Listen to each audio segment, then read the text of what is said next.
nous t'élèvons, ô Dieu, ce matin, parce que tu nous donnes encore, Père éternel, ce souffle de vie, et tu nous conduis, Père éternel, à ce que nous puissions venir communier avec toi. Toi, Père, qui as dit que là où deux ou trois s'assemblent en mon nom, je suis au milieu d'eux. Et Père éternel, ce matin, nous nous assemblons au nom de Jésus-Christ. Et nous croyons que toi qui as donné la promesse, tu es fidèle. Dieu notre Père, nous venons à toi. Nous te laissons, Seigneur Jésus, tout un chacun d'entre nous, Père éternel. Qu'il te plaise, ô Dieu, de pardonner, Seigneur, nos péchés, nos iniquités, Père éternel. Qu'il te plaise, ô Dieu, de jeter tout ce qui est, Père éternel, en dehors de ta volonté, dans ta rivière d'oubli, Père éternel. Et agrée-nous ce matin, ô Dieu, pour que notre culte soit un parfum de bonne odeur. Père, nous voulons lire ta parole, Seigneur Jésus. Nous voulons parler, Seigneur, sur toi. Mais sans toi, ô Dieu, nous ne pouvons rien. Sans toi, Seigneur Jésus, nous ne serons qu'en train de déranger les oreilles. Nous ne serons qu'en train de, Père éternel, de faire du bruit, Père éternel. C'est pourquoi nous t'invitons à prendre le contrôle. Du début à la fin, Seigneur, nous voulons t'entendre, Père. Nous voulons te voir, Seigneur Jésus. Nous voulons, Seigneur Jésus, sentir ton onction et ta présence au milieu de nous, Père éternel. Seigneur, laisse que ta présence au milieu de nous, Père Saint, puisse guérir, Seigneur, les malades. Puisse, Père éternel, toucher ceux qui sont faibles, Père éternel. Puisse répondre, ô Dieu, aux diverses requêtes de tes fils et filles. Toi, Père Saint, qui as dit dans les Saintes Écritures que tu connais les projets que tu as fait pour nous, Seigneur, qui ne sont pas les projets de malheur, mais les projets, Seigneur, de prospérité, les projets, Seigneur Jésus, d'avancement, ô Dieu, qu'il te plaît ce matin, Père éternel, de nous agréer et de diriger vers nous, Seigneur, ton regard, Père. Seigneur, nous abandonnons à toi tout le temps que nous allons passer ici, ô Dieu. Souviens-toi de notre Seigneur qui sont encore souffrants dans leur corps. Nous voyons, Seigneur Jésus, l'enfant Pierre qui est à l'hôpital, Père Saint. Père, touche-le, ô Dieu puissant. Donne-le la guérison, ô Dieu. Tu sais que, Père éternel, il devrait être au milieu de nous ce matin, mais Père éternel, regarde que le diable les a touché l'enfant, Père éternel. Seigneur, souviens-toi de ceux qui sont souffrants, Père éternel, au milieu de nous. Et quand tu l'auras fait, Père éternel, ne m'oublie pas, Seigneur Jésus. Père, je te laisse tout afin que, Père Saint, l'homme disparaisse, mais que toi seul, ô Dieu, puisses prendre la prééminence et puisses parler à ton peuple ce matin. Au nom de Jésus-Christ. Amen.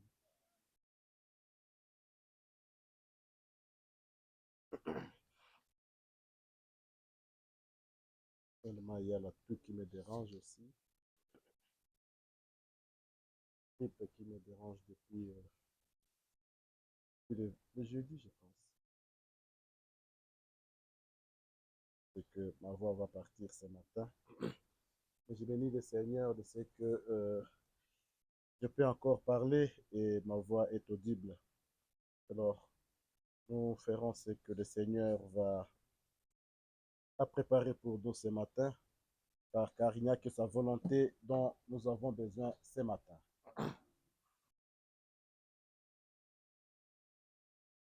Attendez à ce que vous allez chanter pour moi ce matin. Hein? Tout le monde a oublié mon anniversaire, mais tout le monde n'a pas oublié.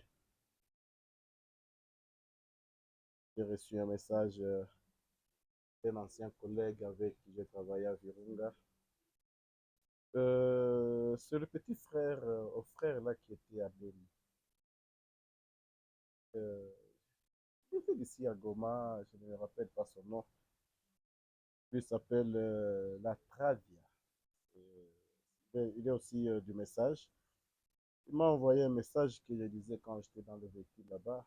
Je dis, ah, il y a quand même des gens qui se souviennent de moi. Et j'attendais à ce que Sœur Leda chante le matin. Ma fille, tu as oublié l'enfant. Franchement. Il y a que Parfait qui m'a souhaité joyeux anniversaire ce matin. Tout le monde. Mais je sais que vous me portez dans vos cœurs. C'est ça l'essentiel. Et c'est une grâce pour moi ce matin. Euh, Chaque jour qui passe, je suis en train de réaliser parfois, lorsque Frère Branham était en train de parler, comme les jours avancés, Est-ce que je devrais ce matin me réjouir à ce que j'ai ajouté encore une année ou en réalité je viens d'en diminuer? Le contraire, c'est ça la vérité. Si Dieu avait dit que je ferais 46 ans, donc là maintenant il me reste une année. Si Dieu avait dit que je ferais 50 ans, donc là il me reste 5 ans. Si il a dit que j'en ferais, je ne sais pas, 90, il y a des jours le moins qui est en train de se faire. Et c'est chaque jour. C'est pourquoi le Fils et les filles de Dieu, je ne veux pas voir des gens dehors alors que j'ai des places dedans. Les fils et les filles de Dieu devraient savoir que chaque jour que Dieu me donne, c'est une journée encore où je dois préparer ma vie. Et comme je le disais, si Dieu avait dit que je n'allais pas dépasser 44 ans, ce matin, je ne serais pas là. Si Dieu a dit que c'est dans ces 45 ans qu'il va m'appeler, je suis en train de courir le jour J-. Et ça, c'est la vie de tout un chacun. Et nous devons être conscients de ça.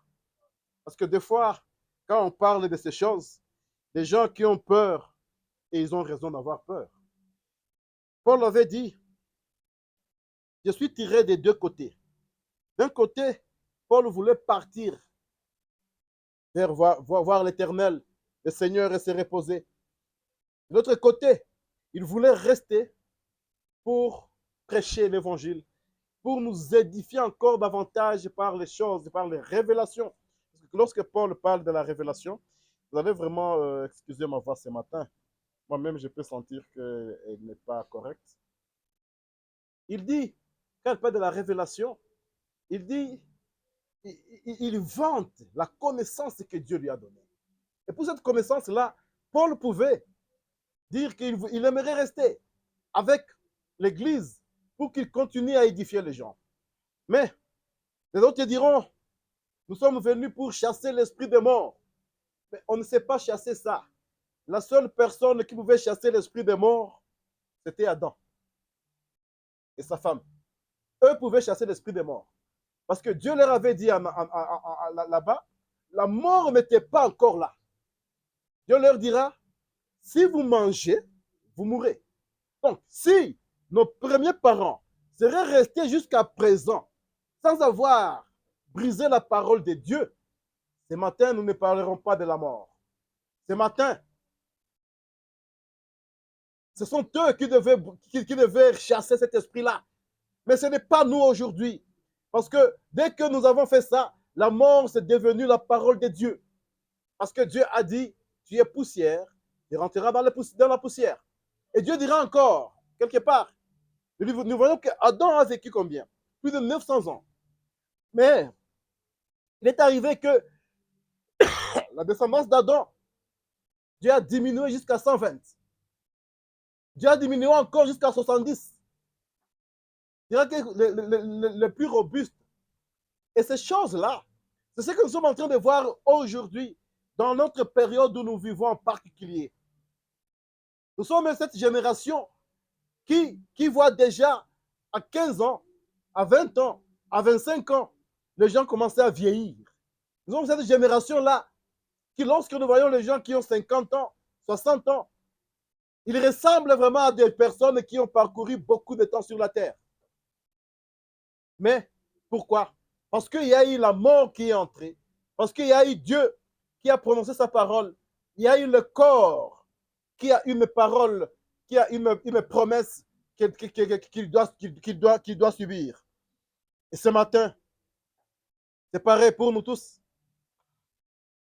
Mais lorsque Dieu nous accorde encore quelques jours, quelques mois, quelques années où nous demeurons avec ceux-là que nous aimons, nous devons remercier notre Seigneur.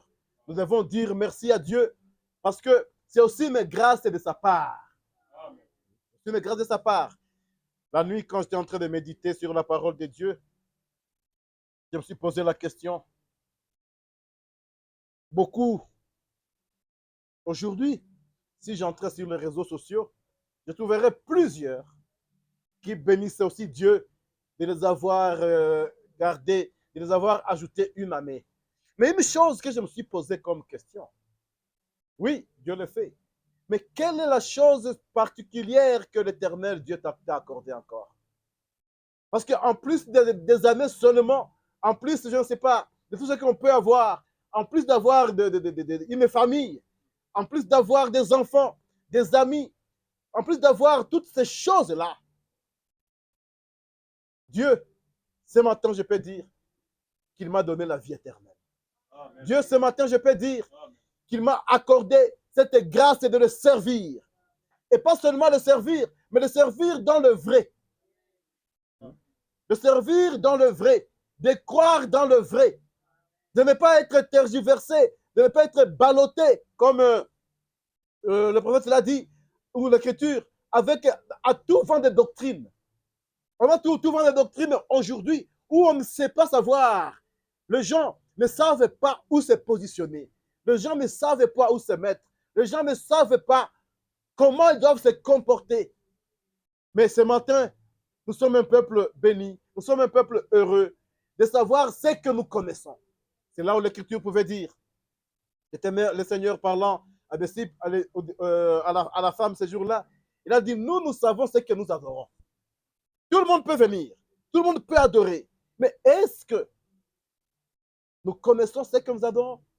Est-ce que nous savons ce que nous croyons?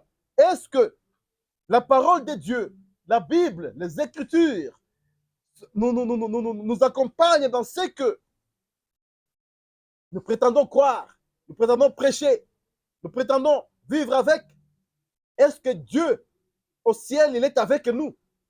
Est-ce que la parole qu'il nous a laissée sur la terre, ceux qui commencent déjà à dormir, attention, vous voulez me déconnecter. Qu'est-ce que je voulais dire? C'est que Dieu a donné comme parole.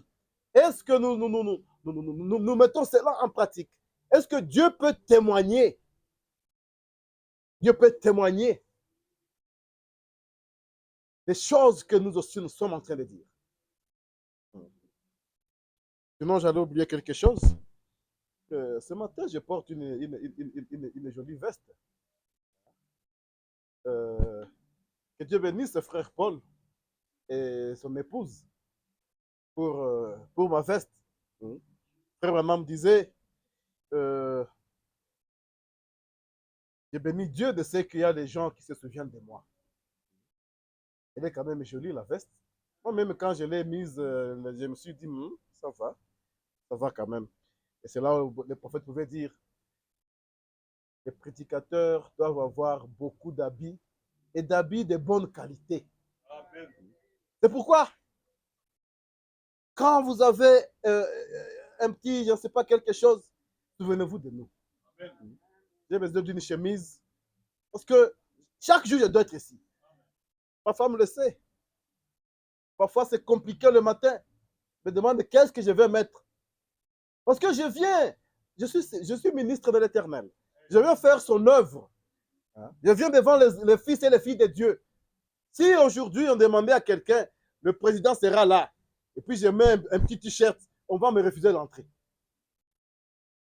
Mais notre Dieu ne va pas refuser. Mais quand même, hein? Il ne va pas refuser, oui, mais quand même. C'est pourquoi que Dieu vous bénisse. Vous avez fait un bon choix et la taille, elle suffit. Alors, nous saluons aussi tous ceux qui sont en ligne maintenant. Je pense que notre frère Cephas serait en ligne là, frère Fiston. Je ne sais pas si Véro, sœur Karine, ils sont en ligne aussi. Et même ceux qui vont suivre après, nous les saluons tous dans le saint nom de notre Seigneur et Sauveur Jésus-Christ. Je sais qu'il y a plusieurs personnes qui nous suivent de partout dans le monde. Que tous se reçoivent nos salutations ce matin et dans le nom précieux de notre Seigneur Jésus-Christ. Alors, nous allons lire nos Bibles.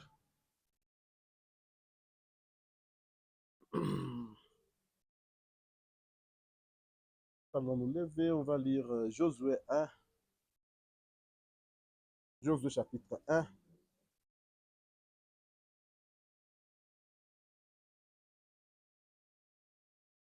Je vais commencer au deuxième verset. Josué chapitre 1. Je vais commencer au deuxième verset. Mon serviteur Moïse, mon serviteur, est mort. Maintenant, lève-toi, passe ce Jourdain, toi et tous ces peuples, pour entrer dans le pays que je donne aux enfants d'Israël. Tout lieu que foulera la plante de votre pied, je vous le donne, comme je l'ai dit à Moïse. Vous aurez pour territoire, depuis le désert et le Liban, jusqu'au grand fleuve, et le fleuve d'Euphrate, tout le pays des Étiens, et jusqu'à la grande mer vers le soleil couchant. Nul ne tiendra devant toi tant que tu vivras. Je serai avec toi comme j'ai été avec Moïse. Je ne te laisserai point et je ne t'abandonnerai point. Fortifie-toi et prends courage, car c'est toi qui mettras ces peuples en possession du pays que je juré à leur père de leur donner. Fortifie-toi seulement et aie bon courage en agissant fidèlement selon toute la loi de Moïse, mon serviteur, que la loi de Moïse t'a prescrite. Ne t'en détourne ni à droite ni à gauche, afin de réussir dans tout ce que tu entreprendras. Que ces livres de la loi ne s'éloignent point de ta bouche, mais de tous les jours et nuits, pour agir fidèlement selon tout ce qui est écrit, car c'est alors que tu auras du succès dans tes entreprises, c'est alors que tu réussiras. Ne t'ai-je pas donné cet ordre? Fortifie-toi et prends courage. Ne te fais point et ne t'épouvante point, car l'Éternel, ton Dieu, est avec toi dans tout ce que tu entreprendras. Dieu notre Père, nous venons de lire ta parole, Seigneur. Nous venons de lire, ô Dieu, les recommandations que tu as données à ton serviteur Josué. Père Saint, nous ne sommes pas des Josué ce matin, ô Dieu, mais nous sommes les gens pour qui, Père éternel, tu as versé ton sang. Et quand tu as donné cette parole à Josué, Père éternel, à nous aussi, ô Dieu, elle a été adressée. C'est pourquoi viens, Seigneur, ce matin, et parle-nous, Seigneur Jésus. Exhorte nos âmes et nos cœurs, ô Dieu puissant. Viens, Père éternel, et prends la place et enseigne à tes enfants ce que tu as prévu pour nous ce matin. Car, ô Dieu, nous te le demandons en ton Saint-Nom Jésus-Christ. Amen. Devenu sa lecture, sa parole, nous pouvons nous asseoir.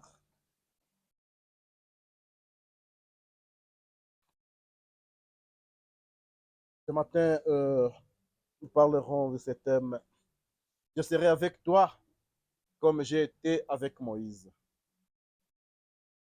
Curieusement, cette prédication que j'ai tirée d'une brochure du prophète, elle a été prêchée le 3 mai 1951. Le 3 mai 1951, c'était pratiquement 30 ans avant ma naissance. Jour pour jour. Yes, pourquoi tu souris? C'est correct. Dieu a donné au prophète Branham de prêcher cette prédication 30 ans avant que je ne sois né. Et quand je cherchais quelque chose, je m'étais là-dessus, je suis tombé là-dessus. Et aujourd'hui encore, 45 ans après ma naissance, le jour de mon anniversaire, j'ai pris cette prédication. Je serai avec toi comme j'ai été avec Moïse. C'est mes promesses, c'est mes paroles que chacun de nous ce matin voudrait vous entendre sur ses oreilles. Quand le Seigneur lui parle et dire que je serai avec toi. C'est une grande promesse que l'Église ce matin voudrait entendre par leurs propres oreilles. Le Dieu du ciel, le Dieu le créateur de toutes choses, le Dieu qui a marché avec Moïse, le Dieu qui a marché avec cet homme de Moïse dont nous avons parlé tout ce temps qui est passé. Comment Dieu, lorsque les enfants d'Israël avaient besoin de la nourriture, cet homme de Moïse, Dieu lui a parlé et lui a dit, oui, je vais nourrir ces enfants-là. Je vais leur donner la nourriture. Et c'était combien? On a vu, c'était plus de 2 millions de personnes dans un désert, là où il n'y avait pas de supermarché, là où il n'y avait pas, je ne sais pas ce qu'il y avait rien. C'est un désert. Mais Dieu a pris soin des enfants d'Israël sous la conduite de Moïse.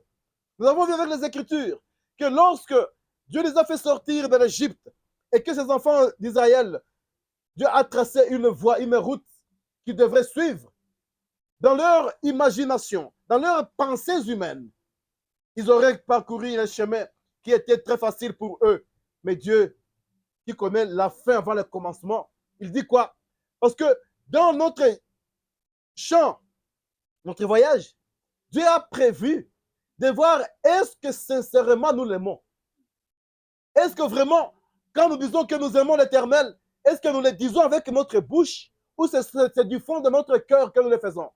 Est-ce que lorsque nous disons que nous croyons, est-ce que c'est notre cœur qui croit? C'est notre âme qui croit? Est-ce que nous avons vraiment cette certitude, cette garantie-là? Est-ce que nous croyons dans ce Dieu qui est le créateur de toutes les choses? Parce que Dieu a dit à Moïse, si je fais passer ces gens dans ces chemins les plus courts, quand ils vont rencontrer les combats, quand il y aura des obstacles devant eux, ils vont retourner vers l'Égypte. Et Dieu a fait quoi? Dieu a tracé la voie là où l'homme ne pouvait pas y penser.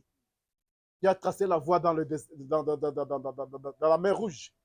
Et c'est là où Dieu a trouvé qu'il y avait le chemin le plus sûr pour ces enfants-là d'Israël. Et il est arrivé, on a vu avec les Écritures, que lorsqu'ils étaient malades, Dieu a pris soin d'eux. On a vu qu'un jour, ils ont péché et Dieu a envoyé les serpents. Et quand les serpents ont commencé à mordre les enfants d'Israël, Moïse est parti vers Dieu. Il a imploré la grâce divine. Et Dieu lui a dit, prends ton bâton, fabrique-toi un serpent d'airain. Toute personne qui verra seulement le serpent là, même s'il sera mordu, il vivra. L'Écriture nous dit que pendant 40 ans, ils ont marché dans le désert. Même leurs pieds ne s'étaient pas gonflés. Voici le Dieu de Moïse. Le Dieu qui a donné à Moïse la commission de faire sortir ses enfants de l'esclavage vers la terre promise. De faire sortir les enfants de l'esclavage vers le lieu où Dieu seul leur a choisi de leur donner un lieu de repos. Et Josué et Moïse, nous connaissons l'histoire de Moïse.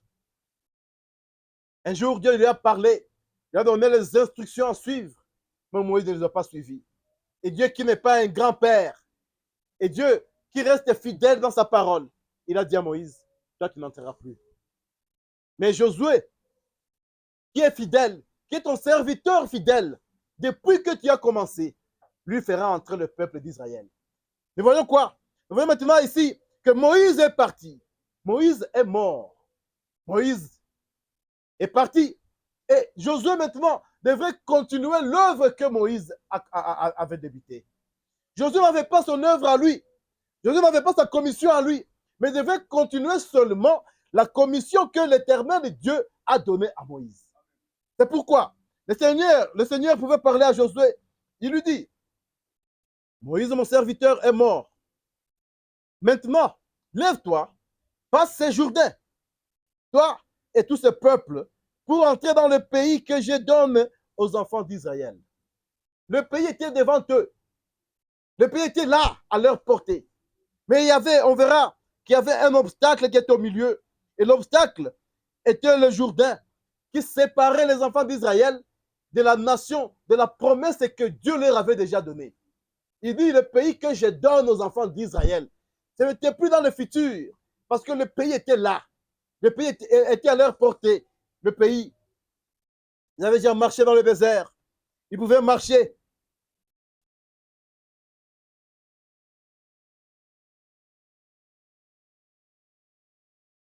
Et Dieu donne les instructions à Moïse, à Josué, de ce que de la façon dont Josué doit se comporter.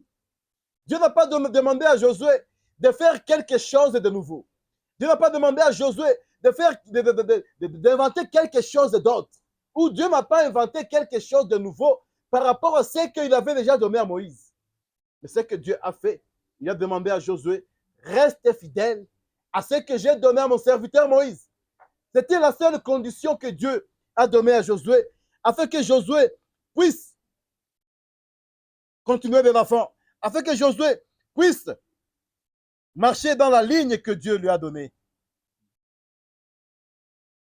Prenons Hébreux, chapitre 4.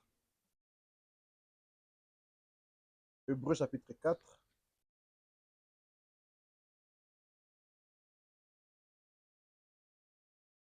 Je vais commencer au premier verset. Hébreux 4. L'Écriture dit, craignons donc, tandis que la promesse d'entrer dans son repos subsiste encore, qu'aucun de vous ne paraisse être venu trop tard. Les enfants d'Israël, chez eux, ils avaient une promesse. Et ce matin aussi, il y a la promesse que l'Église a. Et cette promesse, c'est comme nous avons vu dans Jean 14, le Seigneur nous dit quoi? Que dans la maison de mon Père, il y a plusieurs demeures. Et il nous a promis qu'il est parti nous préparer une place. Le Seigneur a dit, quand il sera parti et qu'il nous aura préparé une place, il y reviendra.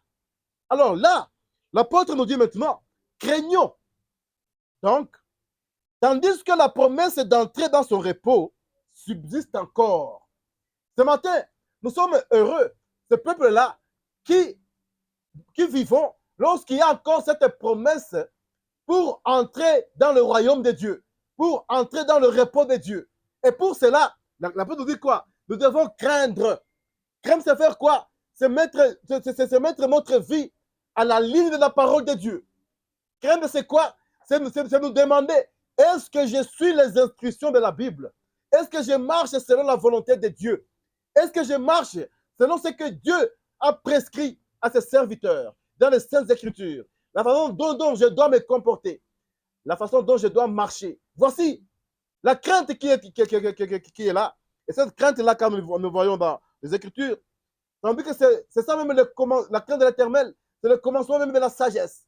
Mais ce matin, on te dit, craignons lorsque la promesse pour entrer dans ce repos subsiste encore. Pourquoi? Pour qu'on ne paraisse pas arriver en retard. L'Écriture dit, car cette bonne nouvelle nous a été annoncée aussi bien qu'à eux. Mais la parole qui leur fut annoncée ne leur servit de rien, parce qu'elle ne trouva pas de la foi chez ceux qui l'entendirent. Voyons. La bonne nouvelle que nous sommes en train d'attendre ce matin a été aussi annoncée à ceux qui nous ont précédés, a été aussi annoncée à ceux-là qui sont arrivés lorsque la promesse de Dieu était déjà expirée, lorsque la promesse de Dieu avait déjà pris fin. Alors ce matin, l'Écriture nous demande quoi? De craindre. Nous demande quoi? De ne pas arriver à la fin. Parce que la même parole que nous sommes en train d'écouter ce matin, si cette parole, nous ne la mettons pas en pratique, si cette parole, nous ne la mettons pas, nous ne verrons pas cela. La Bible dit que à ceux-là qui ont précédé, comme au temps de Noé, comme au temps de Lot, cela ne leur avait servi à rien. Et faisons attention ce matin que la parole que nous écoutons chaque jour ne nous serve pas aussi à rien. Cela, nous devons nous poser la question, est-ce que la parole que nous écoutons, est-ce que la parole que j'écoute chaque jour, est-ce qu'elle fait quelque chose dans ma vie? Est-ce qu'elle me change? Est-ce qu'elle me transforme? Est-ce qu'elle m'approche davantage de Dieu? Parce que il y a ceux-là qui avaient suivi aussi la même parole, mais ça ne leur avait servi à rien. C'est ce que l'Écriture nous dit ce matin. Pourquoi? Parce que ces gens, la parole n'a pas trouvé la foi en ceux-là qui ont entendu. La parole n'a pas trouvé la foi en ceux-là qui ont écouté ces jours-là. Il dit, pour nous qui avons cru, nous entrons dans le repos selon qu'il est dit, j'ai juré dans ma colère, ils n'entreront pas dans mon repos. Il dit cela, quoique son œuvre ait été achevée depuis la création du monde. Verset 8. Ça veut dire, car si Josué leur avait donné le repos, Dieu ne parlerait pas après cela de notre jour. Josué devait faire entrer les enfants d'Israël dans ce pays de repos. Et l'Écriture nous dit, si Josué leur avait fait entrer dans le repos, l'Écriture ne parlerait plus dans notre jour. L'Écriture ne parlerait plus de notre repos. Parce que nous tous, aujourd'hui, nous devrions aller vers Israël pour aller nous reposer. Mais là, c'était seulement l'ombre de ce qui devrait venir. C'est seulement l'ombre de ce que le Seigneur avait donné. C'est pourquoi là au début, l'Écriture a dit, aujourd'hui, il y a encore la promesse d'entrer dans le royaume, dans le repos de Dieu. Il y a encore la promesse d'entrer dans ces pays-là. Il dit, craignons. Craignons. La promesse est encore là. Ayons la foi dans ce que nous sommes en train d'écouter comme la parole de Dieu. Ayons la foi dans ce que Dieu nous donne. Et ne faisons pas que cette parole que nous sommes en train d'écouter chaque jour, qu'elle ne trouve pas en nous qu'il n'y a rien. Mais Dieu veut que ça trouve quelque chose. Ça trouve la foi. Comme la foi de ceux-là qui sont entrés. Comme la foi de Caleb. Comme la foi de Josué.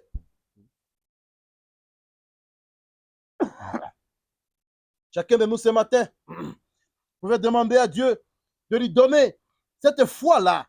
La foi que nos patriarches avaient à leur époque. La foi que ceux qui nous ont précédés, ils avaient. La foi qui a servi notre Dieu dans la vérité. Voilà ce dont nous avons besoin ce matin.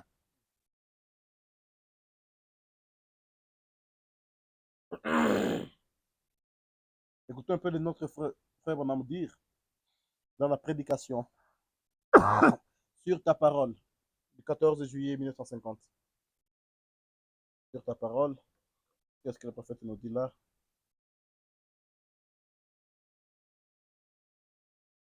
Paragraphe 39. Sur ta parole le 14 juillet 1950, paragraphe 39. Il nous dit, j'aurais bien voulu avoir la foi de l'un des patriarches. Il dit, nous pouvons ne pas être capables d'être enlevés comme Élie. Nous pouvons ne pas arrêter le soleil comme Josué. Nous pouvons ne pas faire une promenade un après-midi comme Enoch et rentrer simplement à la maison en marchant avec Dieu sans même goûter à la mort. Nous pouvons ne pas être capables de faire cela, mais ne faisons pas obstacle à quelqu'un d'autre qui le peut. Ce matin, nous pouvons ne pas avoir la foi de ceux qui nous ont précédés. Nous pouvons ne pas marcher comme a marché Élie. Élie marchait, et un jour, il y a les chars de feu qui sont descendus, Élie est monté. Il y a un jour, Enoch qui marchait, Enoch est parti. Il y a Josué qui a arrêté le soleil. Il y a tous ces patriarches-là. Ils l'ont fait par la foi. Ils l'ont fait parce qu'ils ont cru en Dieu. Frère Madame dit que il est possible qu'on n'arrive pas à cela. Mais ce matin, quelque chose que nous devons faire, nous ne devons pas arrêter ou créer l'obstacle pour quelqu'un d'autre qui pouvait croire. Ce matin, si moi je ne crois pas, il ne faut pas que mon incrédulité puisse être une pierre d'achoppement. Il ne faut pas que ce soit un objet qui va amener à ce que quelqu'un d'autre ne puisse pas croire Dieu. C'est pourquoi nous devons faire attention. L'Écriture nous dit, craignons pendant que la promesse d'entrer dans son repos est encore là. Alors nous devons faire quoi? Nous devons être ces hommes et ces femmes qui devons nous mettre sur la ligne de la parole de Dieu. Qui devons nous mettre sur la ligne de ce que Dieu veut. Il dit très bien, tout que le monde, il dit, le paragraphe qui suit, je devine, vous vous demandez pourquoi. Ah, ok. C'est que je disais, les choses de Dieu sont des choses qu'on ne peut pas comprendre. Quand je disais ça, je me suis dit, les gens là, qui n'arrivent pas à croire Dieu, et je ne sais pas comment je vais dire, et être des idolâtres dans des messages aujourd'hui, ils ont des problèmes. Cette citation, c'est quoi? Ce frère Branham qui nous parle, quand il était en train de prier pour les malades, c'est quelque chose de surnaturel. Mais il arrivait que sa montre qu'il portait, elle s'arrêtait. Devant la présence du divin, quelque chose de mécanique. Vous avez vu ça? Il dit, je devine, vous vous demandez pourquoi j'enlève cette montre. Il était à la chair, il a levé la montre. Il dit, avez-vous remarqué cela? Les vibrations arrêtent cette montre. Parce que le Seigneur lui avait dit, si quelqu'un est malade, tu le toucheras. Et si la personne est malade, il y aura des vibrations. Et tu sentiras cette maladie-là. Mais quand il y avait la vibration, une montre physique s'arrêtait. Il dit, jamais eu dans un magasin là, une montre Longines que quelqu'un m'a donnée. Je ne sais pas quelle force cela exerce sur ça, mais ça arrête la montre. Alors, comment quelqu'un peut nous expliquer ça? Et là, j'ai lu encore ça dans les maladies et les afflictions. J'aimerais dire ça. Ce sont des choses, parce que demain, après-demain, vous allez tomber sur quelqu'un qui vous dira. On dit quoi? Il ne sait pas comment cela ça se passe. Mais si toi aussi tu dis que tu peux être comme frère Branham, arrête ta montre, on te croira. Je dis quoi? Ça c'est quoi? Ce sont des fous. Ce sont des gens qui ne comprennent même pas les Écritures. Le prophète lui-même n'y est pour rien. C'est quelque chose qu'il ne comprend même pas. Dans la prédication, les maladies, les afflictions, 102, frère Branham dit ceci, toujours pour cette manifestation ici, 102, il dit, premièrement, notre Dieu n'est pas un magicien. La Bible nous dit que Élie et tous ceux qui nous ont précédés étaient des hommes de même nature que nous. Amen.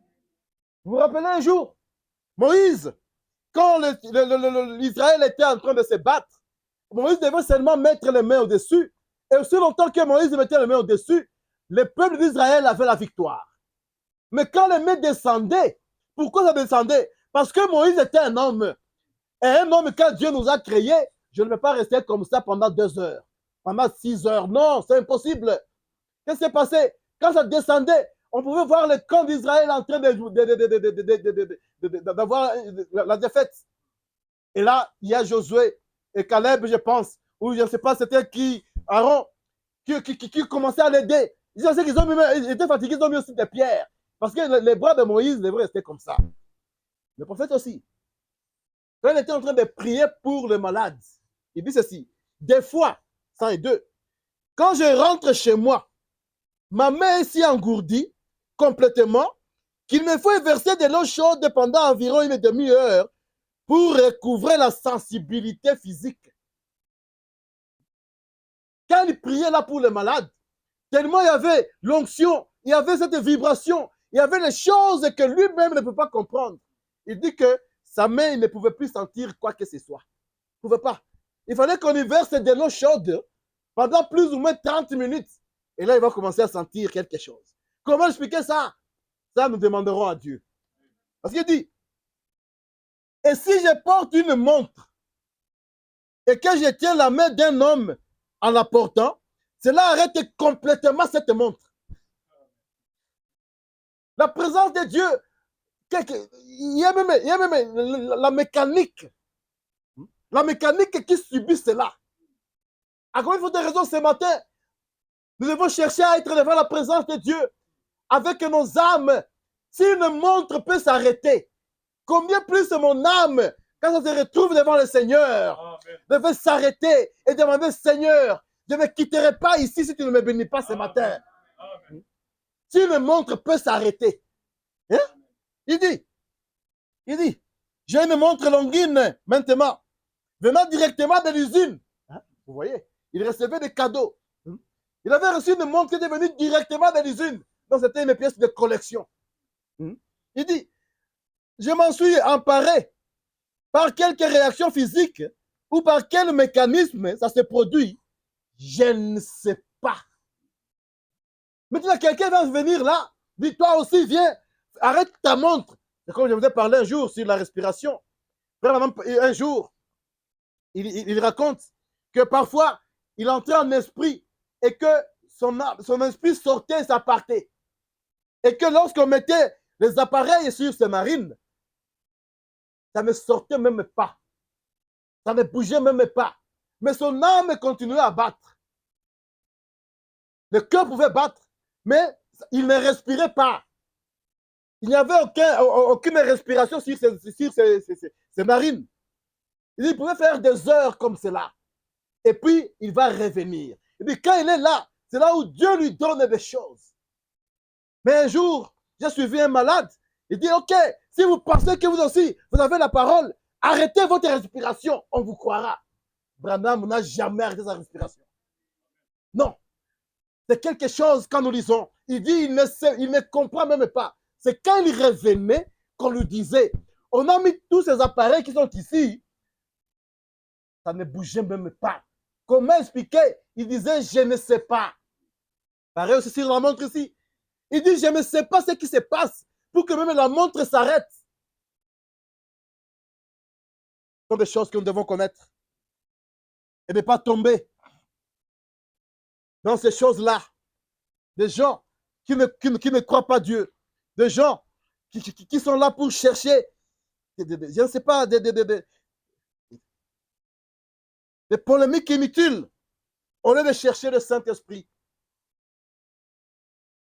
et d'être rassuré qu'il y a le repos de l'Éternel qui m'attend. Alors, on va retourner sur Josué. Nous voyons, Dieu donne à Josué l'ordre. Il lui dit, Josué, Moïse, mon serviteur, est mort. Maintenant, toi, Josué, je te donne une mission. Et cette mission-là que Dieu a donnée à Josué, c'est une mission que Josué devait réaliser sous certaines conditions. Dieu lui a demandé, aujourd'hui, lève-toi et traverse ce Jourdain. C'était le premier obstacle qui était devant Josué. Josué était de l'autre côté, il y avait la terre promise. Mais il y avait un obstacle qui était entre Josué, entre le peuple et la terre promise. Et Dieu dit à Josué, traverse ce Jourdain. C'était le premier commandement, c'était le premier ordre que Dieu lui a donné. Et ce matin, Dieu ne nous a pas appelés ici pour qu'on vienne seulement écouter chaque jour, écouter. Mais non, Dieu te demande.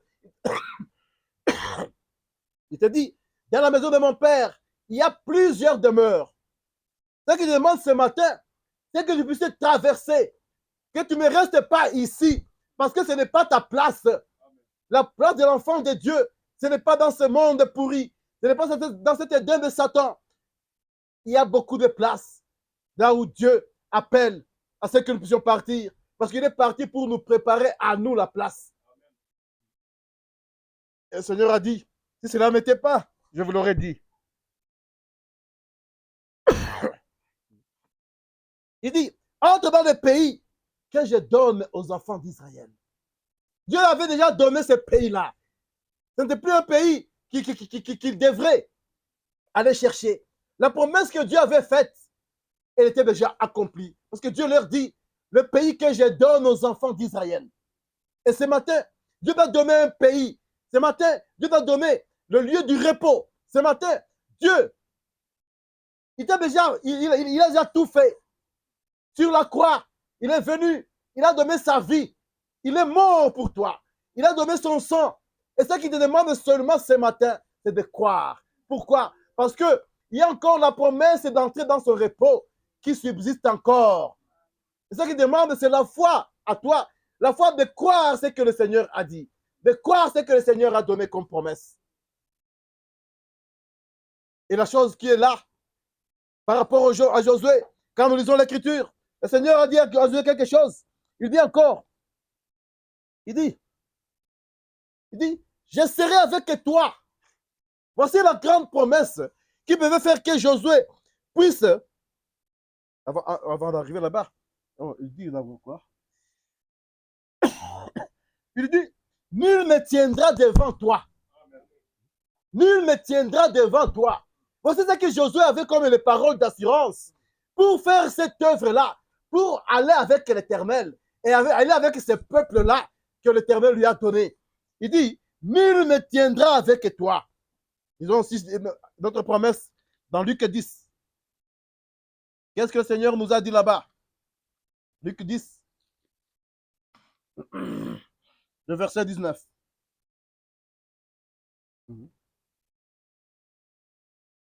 L'Écriture nous dit,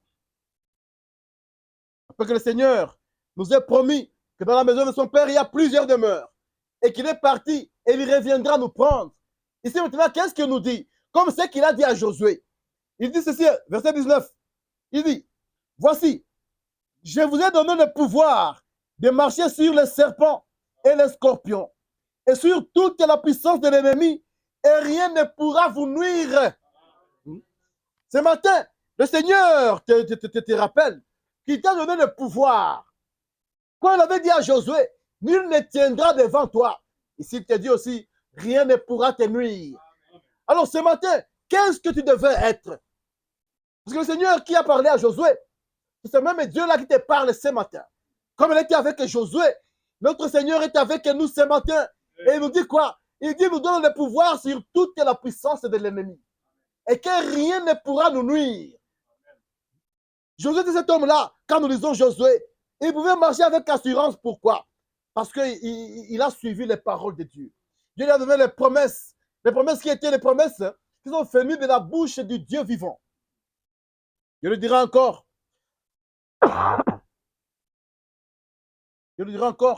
je serai avec toi. Comme j'ai été avec Moïse. Le 5e verset, il dit, je ne te délaisserai point et je ne t'abandonnerai point. Voici les paroles qui ont fait que Josué puisse faire cette marche-là avec assurance. Josué a vu Moïse, comment Moïse a marché. Josué a vu Moïse, à tout moment quand Moïse appelait le nom de l'Éternel, Dieu a répondu, Dieu a donné une réponse, Dieu a donné la solution à des équations difficiles que Moïse n'était pas en mesure de répondre. Et le même Dieu dit à Josué, je serai avec toi, je ne te laisserai point, je ne t'abandonnerai point. Et le même Dieu t'a dit aussi la même chose ce matin. Voyons ce que le Seigneur nous a dit quand il a parlé de nous. Dans Matthieu 28. Matthieu 28. Qu'est-ce que le Seigneur nous dit là-bas? Le 20e verset. Il dit, et enseignez-leur à observer tout ce que je vous ai prescrit. Vous voyez, les prescriptions comme le Seigneur les a données à Josué, c'est la même chose que Dieu a fait avec nous. Ce matin, il dit quoi? Et voici, je suis avec vous tous les jours jusqu'à la fin du monde. La même promesse que Dieu a donnée à Josué. Nous voyons que le Seigneur Jésus, quand il est venu pour mourir pour toi, pour moi, quand il est venu pour donner sa vie, donner son sang, quand il est venu, cette manne-là qui est venue du ciel, qui donne la vie éternelle, il promet une chose, il dit, je ne te délaisserai pas. Il dit, voici, je suis avec vous tous les jours, jusqu'à la fin du monde. Tous les jours, le Seigneur est avec nous. Tous les jours, le Seigneur ne nous a pas abandonnés. Tous les jours, le Seigneur est avec toi. Mais qu'est-ce qu'il te demande? Il dit, comme nous avons lu là, en hébreu, ne faisons pas comme ce gens-là, pour qui cette parole est sortie, mais n'a pas trouvé de foi. Dieu leur a donné la même chose, mais cette parole n'a pas trouvé de foi.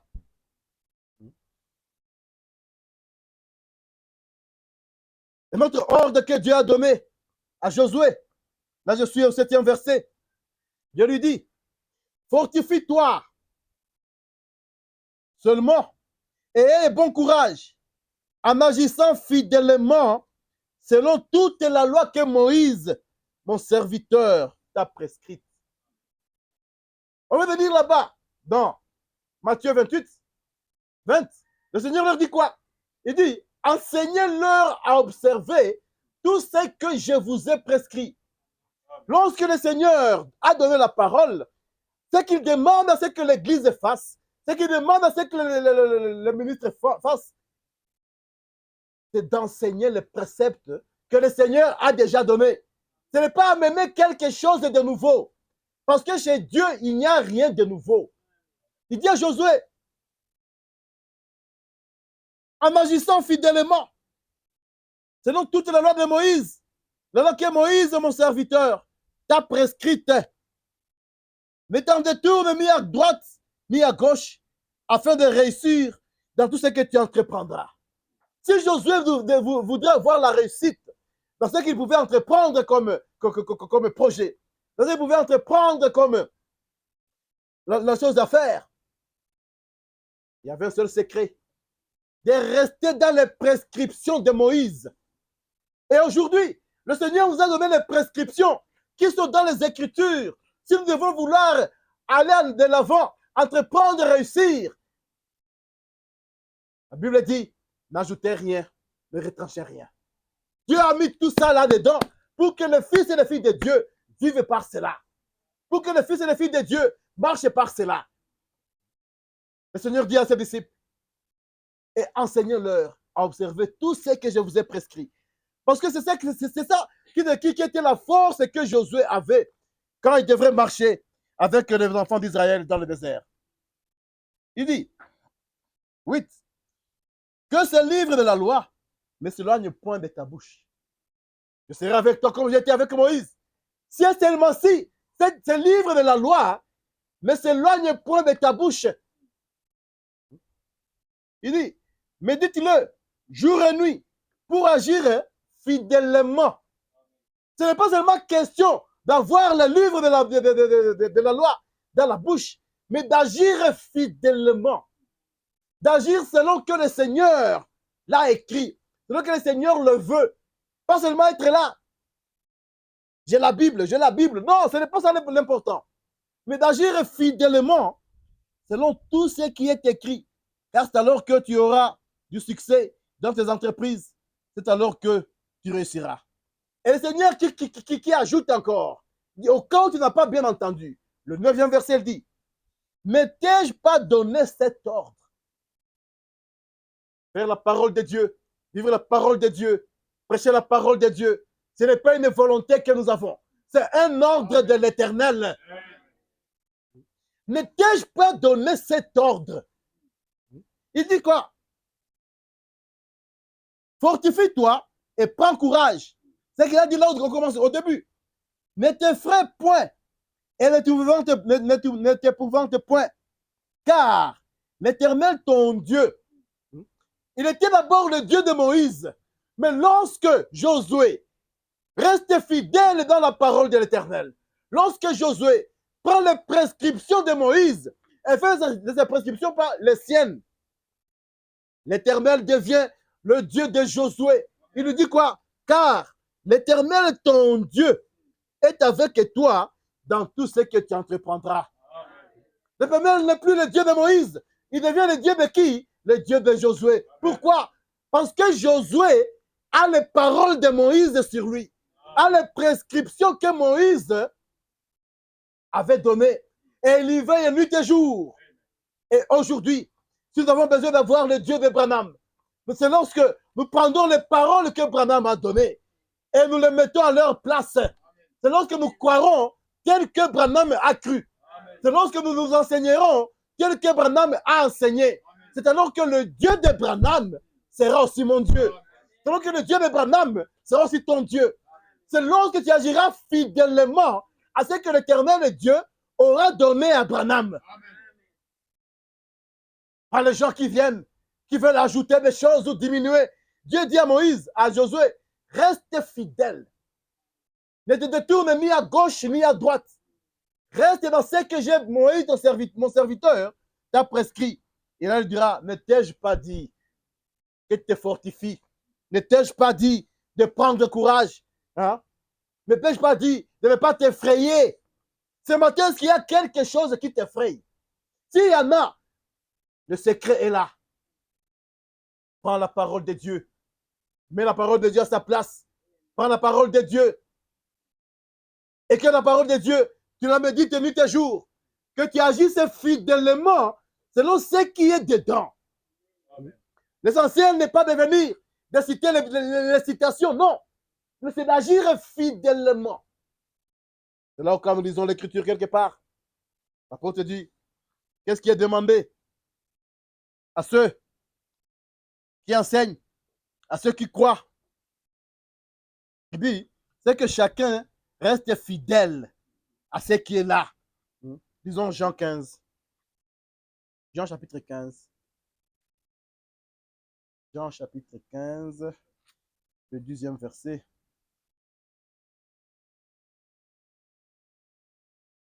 Jean chapitre 15. Dit, 10.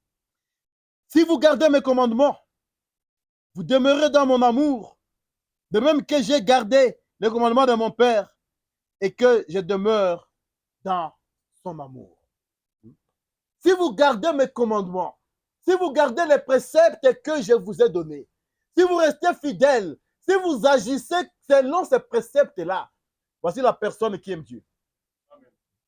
Voici la personne qui va marcher dans l'amour de Dieu. C'est cette personne qui marche, qui croit, qui prêche, qui agit selon les préceptes de l'Éternel. C'est ce que Dieu lui aura donné. C'est cette personne-là. Le Seigneur dit, si vous gardez mes commandements, vous demeurez dans mon amour. L'amour de Dieu consiste à faire quoi? À garder ses commandements, à marcher selon ce que lui, Dieu, a donné, à marcher selon ce que lui, Dieu, a recommandé. Voilà l'amour de Dieu. Voilà ce que Dieu nous donne aujourd'hui. Et quand nous avons cet amour-là, restons toujours dans Jean. Prenons Jean 17.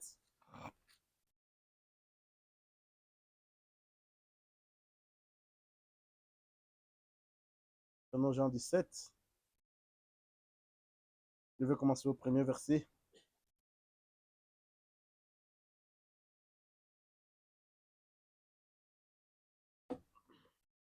L'Écriture nous dit, Jean 17. Après avoir ainsi parlé, Jésus leva les yeux au ciel et dit, Père, l'heure est venue, glorifie ton Fils, afin que ton Fils te glorifie. Selon que tu lui as donné pouvoir sur toute chair, afin qu'il accorde la vie éternelle à tout ce que tu lui as donné, à tout ce que tu lui as donné. Le Seigneur est en train de prier. Ici, il se prépare pour partir. Il dit quoi? Il dit, Père, glorifie ton Fils, afin que ton Fils te glorifie aussi. Selon que tu lui as donné pouvoir sur toute chair. Le Seigneur Jésus, celui qui a le pouvoir sur toute chair. Il a le pouvoir sur tout ce qui peut exister. Il dit quoi?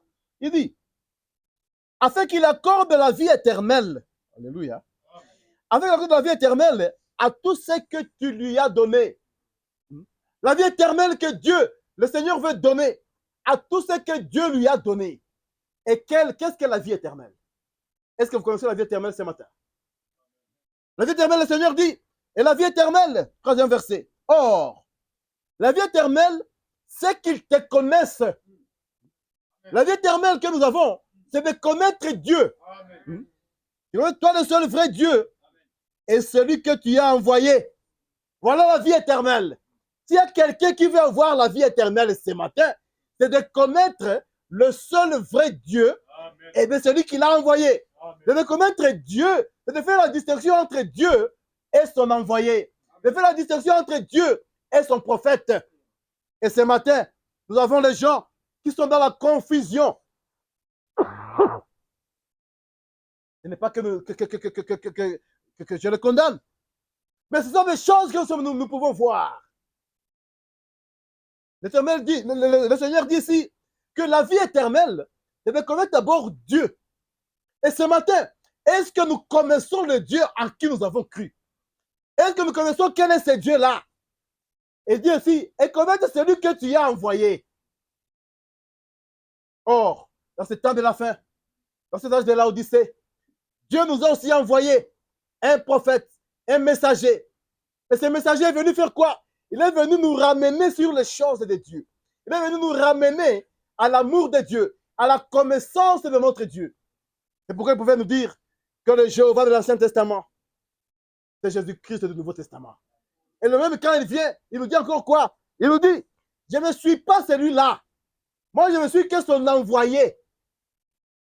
Et mon devoir à moi, c'est de vous donner la parole et de vous ramener là à la foi que nos pères avaient.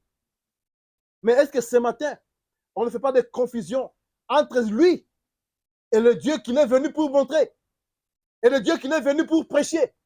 Parce que la vie éternelle, c'est de connaître Dieu, le seul vrai Dieu. Or, la vie éternelle, c'est qu'ils te connaissent toi, le seul vrai Dieu, et celui que tu as envoyé, Jésus-Christ. Le Seigneur dit quoi? Il dit, c'est ça avoir la vie éternelle. C'est ça avoir la vie éternelle.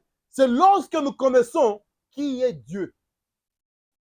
Mais aujourd'hui, quelqu'un vient, il te présente Branham comme son Dieu. Est-ce qu'il est le seul vrai Dieu? Est-ce qu'il est la vie éternelle? Et si tel est la vérité, si tel est le cas, est-ce que cette personne-là a la vie éternelle? Parce que le Seigneur nous dit, pour connaître la vie éternelle, il faut qu'on connaisse qui est le seul vrai Dieu. Pourquoi nous ne nous étonnons pas que les gens viennent et tergiversent avec des choses? Parce que le Seigneur, la parole dit que le Seigneur s'était réjoui de ce que le Seigneur a fait ces choses. Disons chapitre verset 8, toujours même Jean 8, il est dit, car je leur ai donné les paroles que tu m'as données, et ils les ont reçues, et ils ont vraiment connu que je suis sorti de toi, et ils ont cru que tu m'as envoyé. Amen. Le Seigneur a donné la parole à ces gens, à ces disciples qui étaient là. Premièrement, ils ont reconnu que le Seigneur a été envoyé de Dieu. Deuxièmement, ils ont cru. Ils ont cru en quoi? À cette parole que le Seigneur leur avait prêchée, leur avait donnée. Voilà ce qui leur a donné la vie éternelle. Avoir connu et avoir cru dans la parole. Mais ce matin, est-ce que nous connaissons? Est-ce que l'Église connaisse? Est-ce que les gens connaissent? Est-ce que les gens croient à la parole? Ou les gens croient dans des choses? Et là, le Seigneur dira, c'est pour eux que j'ai pris. Je ne prie pas pour le monde, mais pour ce que tu m'as donné, parce qu'ils sont à toi. Quand le Seigneur est en train de prier ici, il ne prie pas pour le monde, mais il prie pour ceux-là que Dieu lui a donné, ceux-là qui appartenaient à Dieu, mais que Dieu lui a donné par sa mort, que Dieu lui a donné par le sacrifice qui était donné. C'est pour cela que le Seigneur est en train de prier. Et ce matin, est-ce qu'il y a quelqu'un qui reconnaît que le Seigneur a prié pour lui? Est-ce que tu es là? Est-ce que tu crois dans ce Fils de l'homme, ce Fils de Dieu? Tu crois à ce sacrifice? Tu crois à cette prescription que Dieu t'a donnée ce matin? Est-ce que tu crois? Est-ce que je crois? 11, il dit, je ne suis plus dans le monde, et ils sont dans le monde, et je vais à toi, Père Saint, garde en ton nom que tu m'as donné, afin qu'ils soient un comme nous. Le Seigneur en partant, il dit, Seigneur, je ne suis plus dans le monde, mon Père, mais eux sont dans le monde. Notre Seigneur, notre Maître, notre grand frère, il sait que nous sommes dans le monde.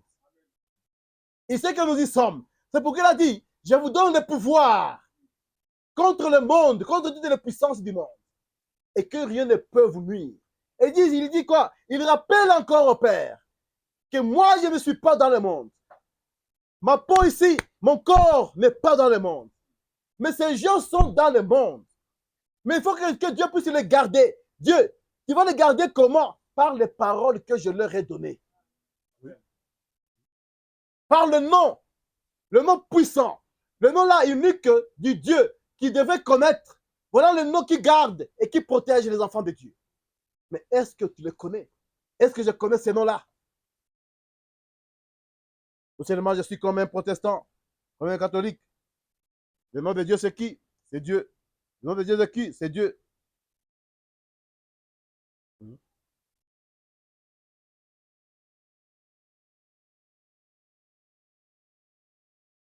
Il dit, garde dans ton nom, celui que tu m'as donné.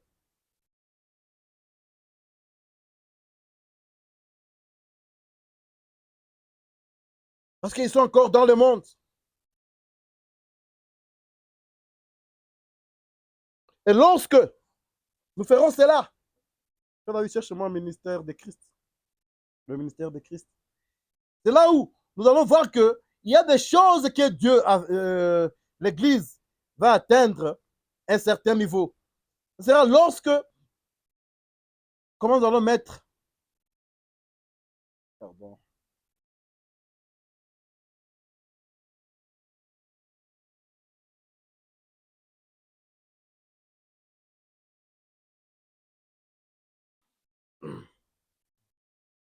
il dit, la vie éternelle, c'est de connaître Dieu et celui qui l'a envoyé.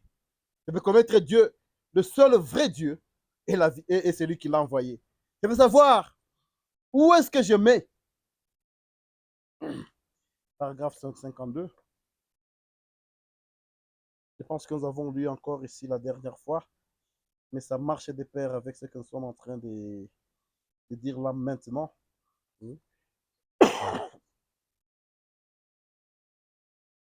Je vais commencer un peu au milieu. Le prophète dit ceci. Ramenez le Saint-Esprit dans l'Église. Les apôtres, les docteurs et les autres à leur place. Que le Saint-Esprit se mette à pleuvoir sur une Église comme cela. Et voyez ce qui arrive. Les signes, les prodiges et les miracles l'accompagneront assurément.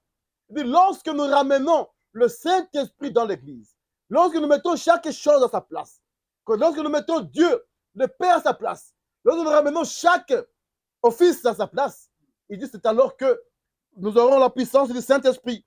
C'est alors que le Dieu va se manifester dans son Église. C'est alors que Dieu va se manifester dans son peuple. Parce qu'il va trouver que nous aurons placé chaque chose à sa place. Nous allons placer chaque chose là où elle doit être. Là où Dieu veut que ça puisse être. Pourquoi?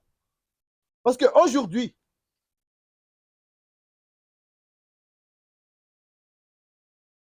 il y a beaucoup de choses que le monde du christianisme peut vouloir manifester, disant que non, c'est ça le Saint-Esprit, c'est ceci et c'est cela.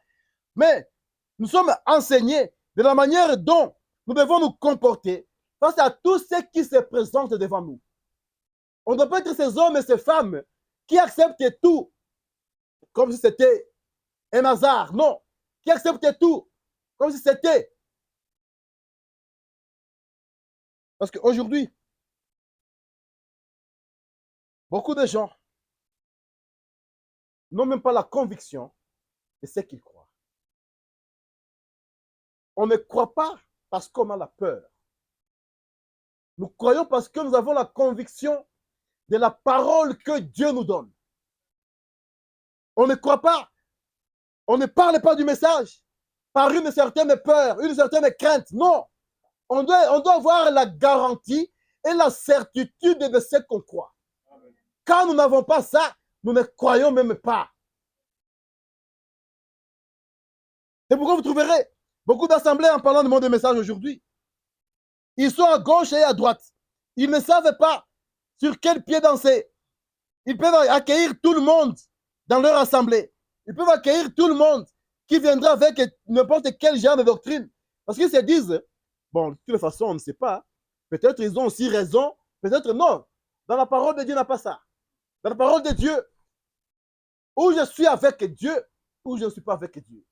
Quand Jésus a prié ici, il dit que je ne prie pas pour le monde, mais pour ceux-là que tu m'as donné.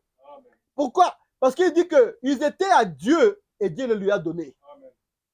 Et si, et quand nous lisons un peu bas, il dit, je prie aussi pour tous ceux qui croiront dans leur parole. Pourquoi? Parce que leur parole ne leur appartenait pas.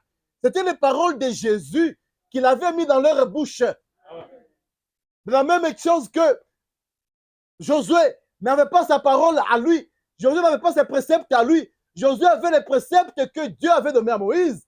Et Dieu avait demandé à Moïse, à Josué, de rester fidèle à cela. De ne pas aller à gauche et à droite. De méditer sur cela. De vivre avec cela. Pour que Josué puisse réussir dans tout ce qu'il devrait entreprendre. Pareil avec les fils et les filles de Dieu. Aujourd'hui, Jésus a prié, disant que il prie pour les apôtres et pour tous ceux qui devraient après suivre sa parole. Cherchez-moi la prédication Israël en Égypte du 25 mars 53. Israël en Égypte. Là-dedans, Frère Branham nous parle des choses que nous entendons souvent, des manifestations. Le vendredi, nous avons suivi la réponse de Frère Cephas, que Dieu le bénisse, sur la question qui était posée sur le Saint-Esprit. Les gens viendront, non, j'ai senti de ceci et de cela et de toutes ces choses-là. Frère Branham dit ceci, paragraphe 106, Israël en Égypte. Il dit ceci. Oh, vous dites, bien, gloire à Dieu, je suis sauvé parce que j'ai cessé de boire. Gloire à Dieu, j'ai eu un frisson dans mon dos, un vent impétueux et puissant m'a frappé au visage. Toutes ces choses-là, c'est bien. Je ne bois plus, je ne fume plus, je ne fais plus ceci et cela.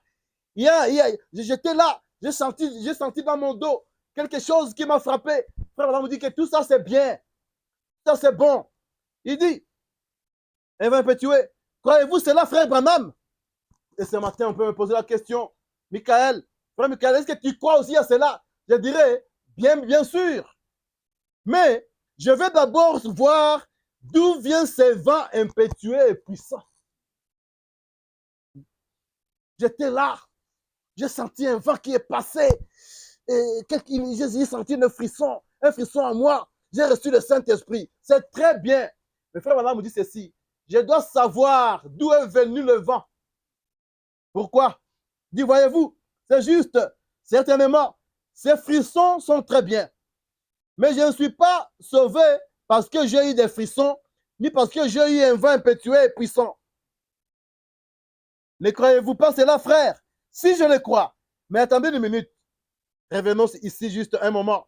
Le diable a des contrefaçons dans ce domaine. Dans le domaine là des frissons, le domaine là des vents, le domaine là des choses. On me dit, le diable a des contrefaçons. Ce n'est pas ça le signe que j'ai reçu le Saint-Esprit. Je pense que c'est parmi les points qui ont été demandés. Ce n'est pas ça le signe que j'ai reçu le Saint-Esprit. Mais le Saint-Esprit, on a vu. Branham me dit ceci, paragraphe 107. Il dit, je suis sauvé parce que j'ai satisfait aux conditions de Dieu. Il m'a appelé et je savais qu'il m'appelait. Il dit, je l'ai accepté sur base de sa parole. Voilà ce qui fait que je sois sauvé. C'est accepter le Seigneur sur base de sa parole. C'est l'accepter sur base de ce qu'il a déjà prescrit. C'est l'accepter selon ce qu'il a prescrit à Moïse, son serviteur, que Josué devrait marcher et ne pas avoir quelque chose de nouveau. Il dit ainsi. C'est pourquoi je peux dire à Satan, ainsi dit le Seigneur. Pourquoi? Parce que là-dedans, il y a la volonté parfaite de Dieu. Là-dedans, il y a le plan du salut de Dieu. Mais ce ne sont pas les sensations qui font de moi un sauvé. Mais c'est lorsque j'accepte le Seigneur sur base de sa parole, sur base de ce qu'il a donné, sur base de ce qu'il m'a prescrit. Il dit, 108, lorsque Jésus était ici sur terre, il était Dieu, il était Emmanuel. Dieu était en Christ réconciliant le monde avec lui-même.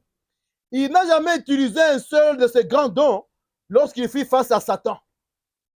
Quand Jésus était sur la terre, quand Satan était en train de le malmener là, c'était facile qu'il le prenne comme ça, qu'il le jette.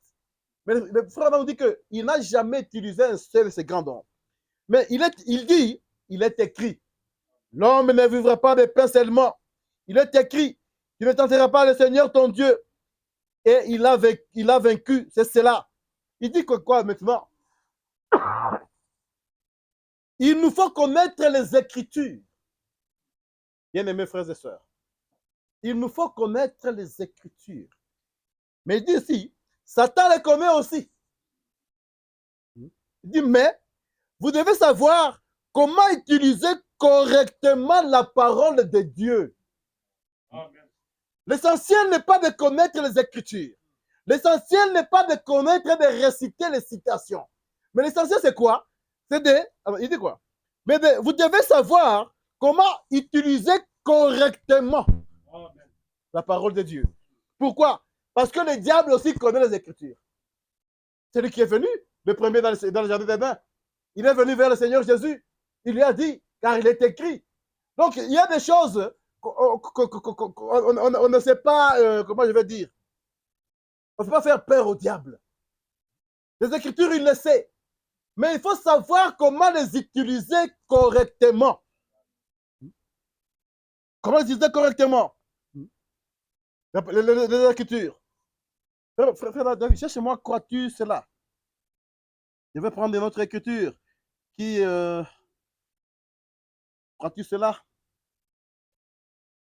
Paragraphe 23.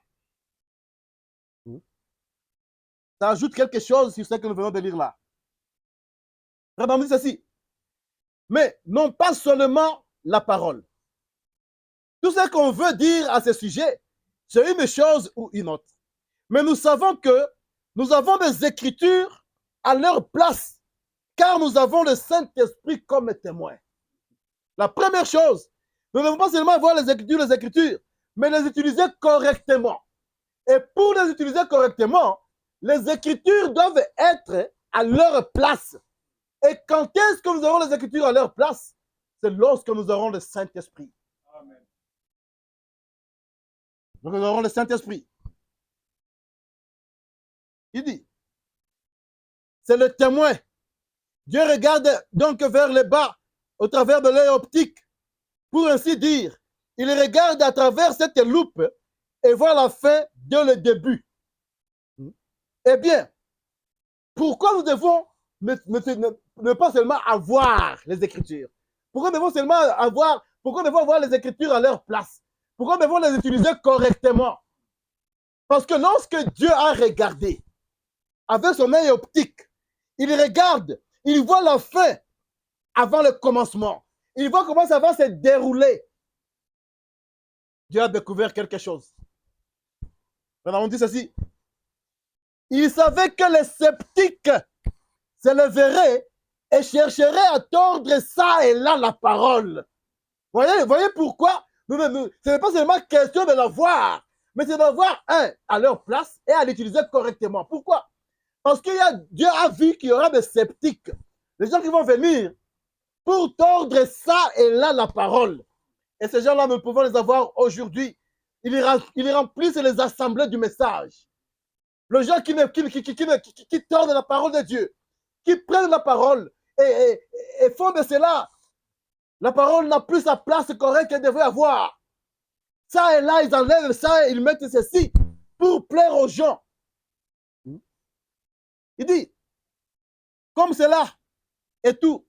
Alors il a dit, je ne vous laisserai pas orphelins, mais je prierai le Père et vous enverrai notre consolateur, le Saint-Esprit, et il demeurera avec vous jusqu'en 1950. Non, jusqu'à éternellement. Quand tu as le Saint-Esprit aujourd'hui, c'est ça ton ticket pour la vie éternelle. C'est pourquoi l'Église de Dieu, nous devons demander à Dieu, tout un chacun de nous, ai-je le Saint-Esprit de Dieu?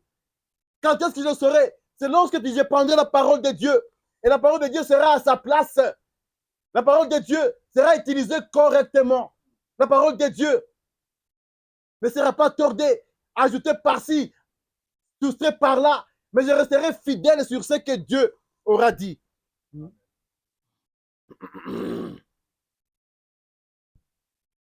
Les gens qui vont chercher.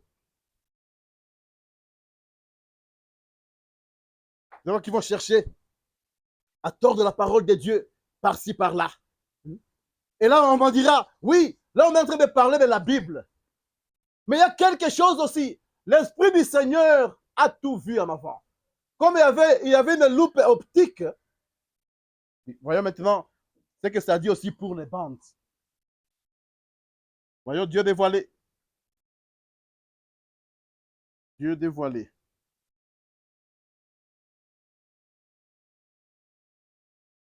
Du 16 juin 1964. Dieu dévoilé.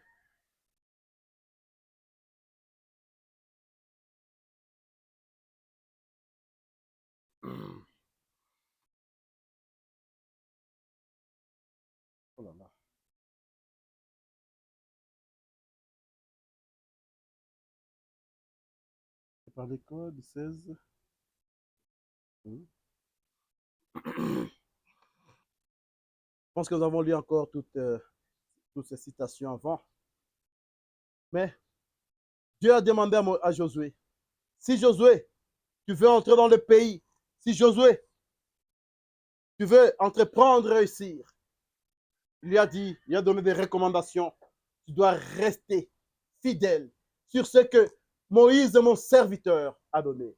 Sur ce que Moïse, mon serviteur, t'a donné comme prescription. Parce que ce n'était pas la parole de Moïse, c'était la parole de Dieu qui sortait par la bouche de son serviteur Moïse. Alors, voyons aussi maintenant aussi, Dieu dévoilé, paragraphe 22. On vient de voir que nous devons utiliser correctement la parole de Dieu. Et que, comme Dieu a vu qu'il y aura des sceptiques qui viendraient pour tordre la parole par-ci, par-là, Dieu a envoyé, nous a donné le Saint-Esprit pour que nous puissions mettre les Écritures à leur place. Et maintenant, on va poser la question et les citations. Je vais lire maintenant. Paragraphe 22. Maintenant, mon sujet de ce matin, j'ai mis ma confiance en Dieu qui lui révélera ce qu'il a mis. Il dit, et chaque fois, je veux que tout le monde me suive, et chaque fois, si vous qui prenez les bandes et les écoutez, il y a les gens qui devraient prendre les bandes et les écouter. Répétez ce que Branham m'a dit. Oui, c'est bien. Branham nous dit ici. Vous qui prenez les bandes, qui les écoutez, Branham dit ceci. Et j'espère, et je veux croire. Il espère d'abord, et il veut croire que vous avez reçu une compréhension spirituelle de ce que Dieu a essayé de montrer à l'Église sans le dire ouvertement. Dans les bandes, il y a des choses que Dieu parle, mais il ne les dit pas ouvertement. Mais là-dedans, vous devez avoir l'Esprit de Dieu. Dieu doit vous révéler pour que vous puissiez comprendre les choses que Dieu a mis dans les bandes sans les avoir dit ouvertement. Il dit, et j'espère, je veux croire que vous avez reçu une compréhension spirituelle. C'est ce que Dieu a essayé de montrer à l'Église sans le dire ouvertement. Il dit, voyez-vous, il dit, parfois, on doit dire des choses de manière à disperser, de manière à amener certains à s'en aller, certains à partir et certains à réfléchir. Il y a des choses dans les bandes, quand vous les lisez, Frère Branham croit que vous avez reçu une compréhension spirituelle, de comprendre les choses que l'Esprit dit, mais sans les avoir dit ouvertement. Pourquoi? Parce que la parole de Dieu, c'est un mystère. Amen. La parole de Dieu, c'est une main cachée. Amen. La parole de Dieu, c'est un bien réservé. C'est VIP. Ce n'est pas donné à tout le monde. Il dit ceci. Sur ça, il y a des choses qu'on dit pour que les gens soient dispersés, pour que les autres partent, pour que les incrédules puissent quitter et laisser le peuple de Dieu à qui cela a été prédestiné, quand Dieu leur donne quoi, la compréhension spirituelle des choses qui ont été dites sans que ça ne soit ouvertement dit. Et que je fais comprendre. Il dit ainsi, 23. Et alors, il se pourrait que certains disent, voulez-vous dire que Dieu ferait une chose pareille exprès? Hein? Dieu qui parle des choses un peu en vague, des choses, des choses qu'il ne dit pas ouvertement. Il dit, voulez-vous le dire que Dieu peut le faire exprès? Il dit, certainement qu'il l'a fait. Amen. Il le fait encore aujourd'hui.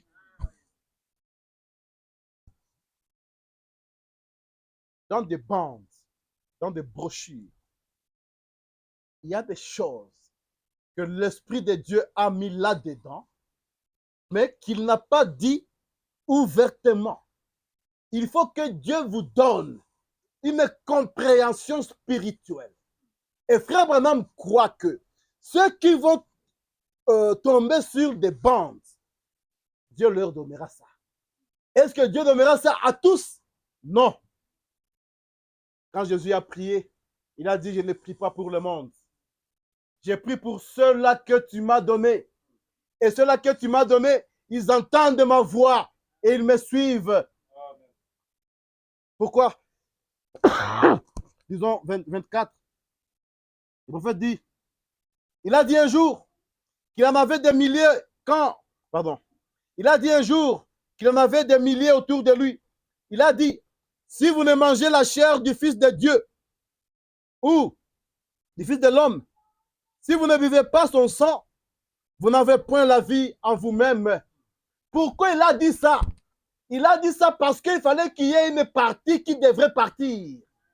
Mais il fallait que les autres qui avaient la compréhension spirituelle puissent comprendre et recevoir la vie éternelle. C'est là où les disciples pouvaient demander à Jésus, mais comment ils vont comprendre? Tu leur parles en parabole. Le Seigneur dira, pour vous, il vous a été donné à comprendre ces choses. Mais pas pour eux. Et c'est pareil aussi avec les paroles, les mots qui sont dans les bandes. L'essentiel n'est pas de répéter la bande. Non, messieurs. Vraiment, on nous dit ici, il croit. Et il veut vraiment le croire. Que Dieu va donner à la personne qui est à la bande la compréhension spirituelle. De comprendre les choses qui sont dites sans être dites clairement.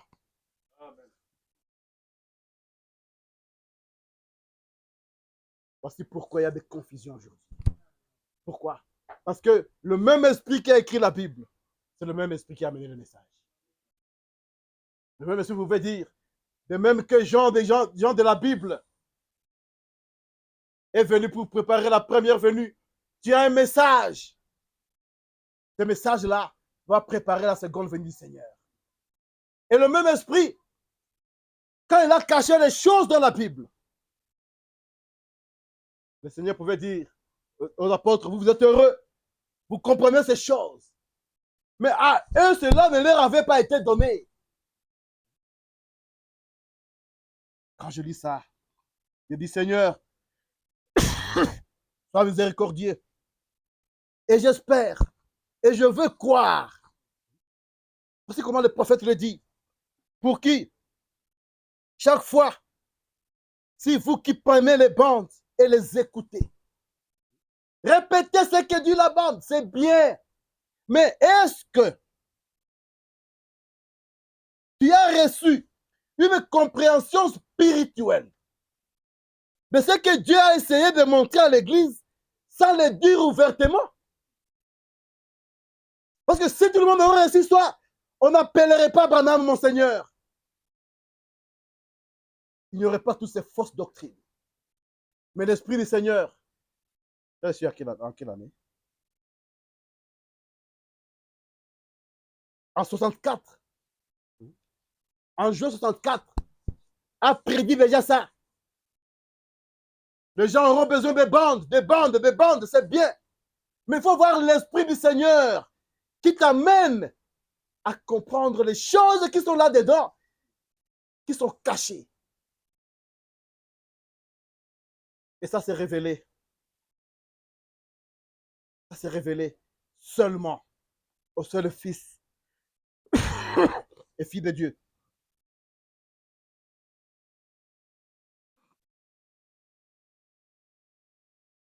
Frère David, donne-moi encore Israël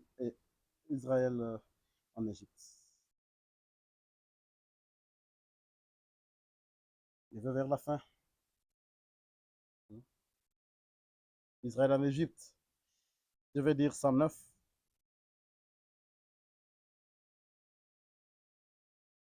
Je vais dire 109. Nous sommes arrêtés vers 108 là-bas. Là, nous avons vu que nous devons savoir comment utiliser correctement la parole de Dieu. Nous devons savoir comment utiliser correctement le message. Ce n'est pas seulement question d'avoir des brochures, non. Il faut savoir comment l'utiliser correctement. Et celui qui donne comment l'utiliser correctement, c'est le Saint-Esprit. Le frère Namon dit aussi, paragraphe 109, il dit, remarquez, écoutez Paul parler. Combien veulent accepter la doctrine de Paul? Est-ce qu'au milieu de nous, il y a des gens qui veulent accepter la doctrine de Paul? Hein? Il dit, Paul dit, si un ange enseignait quelque chose d'autre qu'il soit quoi? Anathème. Il dit, je dis la vérité en Christ, je ne mens point. Ma conscience m'en rend témoignage par le Saint-Esprit. Je voulais lire ça. C'est dans Romains, chapitre 9. Non, frère, moi je crois vraiment avec toute tes consciences que tu m'as mis, c'est ça la vérité. Non, non, ta conscience seule, ça ne me suffit pas. Voyons l'apôtre, la doctrine de Paul. Voilà ce que Paul nous dit dans Romains 9. Il dit ceci, verset 1. Il dit, j'ai dit la vérité en Christ, je ne mens point. Ma conscience m'a rendu témoignage. Il y a un point. Il n'y a pas un point. La conscience de Paul lui rend témoignage comment? Par le Saint-Esprit. Donc, être conscient de ce que j'ai fait, ce n'est pas ça l'essentiel. Mais il faut que le Saint-Esprit, dans ta conscience là, te le prouve. Là, tu seras sur la route de la parole de Dieu. Mais en dehors de cela, non. Moi, je suis conscient. Ce que j'ai fait ici, vraiment, je n'ai pas péché. Est-ce que le Saint-Esprit te le dit? Est-ce que le Saint-Esprit te le prouve? Paul ne s'est pas contenté seulement d'avoir une conscience pure, mais avoir une conscience pure témoignée par le Saint-Esprit. Voilà maintenant, là où beaucoup de gens échouent. Ils viennent avec des doctrines. Et le dimanche, je pense, on a parlé de ça. Là où Dieu veut que nous puissions voir, nous puissions venir à lui avec une conscience pure. Mais je n'aurai pas une conscience pure si je n'ai pas le Saint-Esprit avec moi. Si le Saint-Esprit ne témoigne pas cette conscience-là, ce n'est pas de la parole de Dieu. Paul dit là, dit, le Saint-Esprit me rend témoignage qu'avec ma conscience qui est pure, qu'elle est en train de parler, le Saint-Esprit disait oui, ça c'est la parole, ça c'est vrai. Il disait amen à ce que Paul était en train de dire. Mais tout ce qui parle aujourd'hui, c'est la même chose. Quand je parle de convention, convention des ministres, c'est une bonne chose. Nous aimons ça. Ce sont des bons moments parfois qu'on passe. Mais, est-ce que quand nous faisons cette convention-là, nous voulons parler comme la première convention qui est dans la Bible, dans le livre des Actes, le Saint-Esprit et nous disons ceci. Est-ce qu'on peut arriver? C'est ça la conclusion que nous avons. Ou quelqu'un entre là-bas, tomériste, et il sort tomériste. Il entre là-bas, l'homme peut, il y sort l'homme peut. Il entre là-bas, un soulard, il y sort un soulard. D'ailleurs, il sort encore avec d'autres esprits impurs, d'impudicité, autre chose. Mais Paul nous dit ici, il dit, je ne mens point. Il dit, je ne mens point. Ma conscience m'a rendu témoignage par le Saint-Esprit. Est-ce que tout ce que nous prêchons, tout ce que nous disons, est-ce que notre conscience peut nous rendre témoignage par le Saint-Esprit? Pas seulement non, vous voyez, c'est un homme quand même honorable. C'est un homme honorable. Il est là depuis comment? Il a créé autant d'assemblées, c'est très bien. Mais est-ce que le Saint-Esprit rend témoignage? Est-ce que ce qu'il prêche, il y a le Saint-Esprit qui est derrière?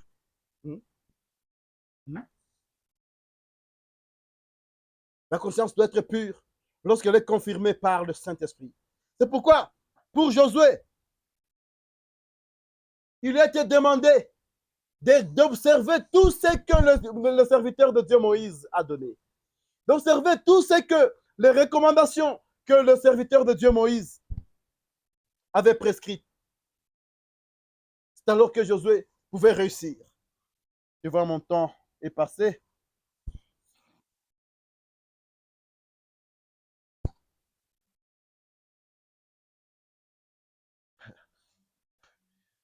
Il y a une citation que je ne t'ai pas donnée. C'est Christ est le mystère de Dieu révélé. Nous lisons cela et je vais terminer par là. Christ est le mystère de Dieu révélé.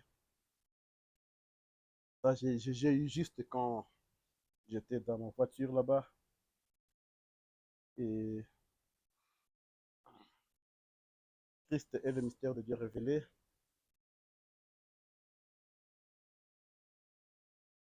On va voir quelque chose.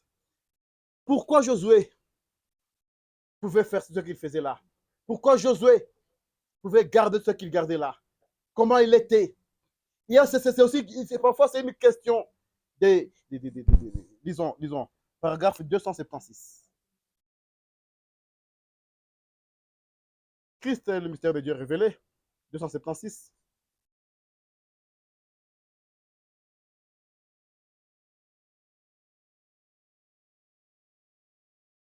Un homme dit ceci. Juste comme c'est que tous ces autres espions ont fait, ceux-ci étaient allés là-bas et qui avaient observé Canaan. Arrivés là, ils ont dit, oh, nous avons l'air des sauterelles à côté d'eux. Nous ne pouvons pas les conquérir. Les Amalécites les feront. Tout ceci, ce qu'ils feront, ils ont fait demi-tour. 277. Et Caleb et Josué, étant du sang pur, on dit le problème. Il y a ceux-là qui sont du sang pur. Si nous devons parler de la parole de Dieu, s'il y a des gens qui doivent avoir à mettre la parole de Dieu, l'utiliser correctement, comme nous avons dit là, s'il y a des gens qui doivent prendre la parole de Dieu, mettre les Écritures à leur place, s'il y a des gens qui doivent avoir une compréhension spirituelle, ok? Frère, madame, vous dit ceci. Josué, Caleb et Josué, étant du sang pur, par la parole de Dieu, savaient que Dieu avait dit. Il y a les gens qui sont du sang pur, qui sont du sang de Dieu. Quand vous avez le sang de Dieu en vous, vous devez croire la parole de Dieu. Et ils ont dit, Dieu a dit, je vais vous donner ces pays. Ils dirent, nous sommes plus que capables de les conquérir. Madame dit ceci, 278. Ça dépend de l'endroit où vous êtes né. Où est-ce que vous êtes né ce matin? Votre lieu de naissance, c'est où? Si vous êtes né par la parole de Dieu, si la parole de Dieu vous a mis au monde, vous croirez la parole de Dieu. Vous mettez en application chaque parole de Dieu. Mais quand vous n'êtes pas né, vous êtes né ailleurs, je dis ceci, si vous êtes né de la parole de Dieu, la parole de Dieu a la prééminence dans son église. Si vous dormez, la parole de Dieu a la prééminence dans son église. C'est pour cela qu'il était mort, Jésus-Christ. C'était là son dessein, qu'il soit en mesure d'accomplir, d'avoir la prééminence pour œuvrer dans son église. Laissez la parole de Dieu resplendir, premièrement. Peu importe c'est à quoi ressemble toute autre chose. Les choses peuvent se ressembler beau, correct et bien. Mais qu'est-ce que la parole de Dieu dit? C'est écrit où? Oh, vous êtes là seulement, oh, c'est écrit oui. Ça dépend de là où tu étais né. Il dit, peu importe si les intellectuels disent ceci ou cela, cela n'a rien à voir avec la chose. La parole de Dieu l'a dit et nous sommes plus que capables de conquérir cela. Voilà comment Josué et Caleb marchaient. Ils marchaient, c'était par rapport à ce qu'ils avaient. C'était par rapport à l'endroit où ils étaient nés. C'était des gens qui étaient des gens de sang pur. En eux circulait la parole de Dieu. En eux circulait ce que Dieu a voulu donner à son peuple à ce temps-là. Et c'est aujourd'hui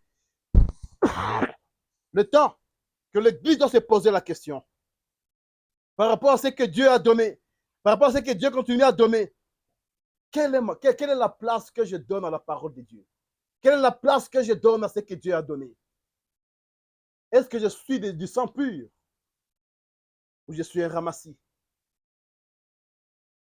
Si ce soir, Dieu m'appelait, si ce soir, la trompette sonnait, si maintenant là, il y a le cri qui peut se faire entendre, est-ce que je suis aligné à la parole de Dieu? Et je suis parmi ces gens-là qui utilisent correctement la parole de Dieu. Est-ce que je suis les préceptes tels que Josué Il lui a été demandé de le faire et Josué l'a fait.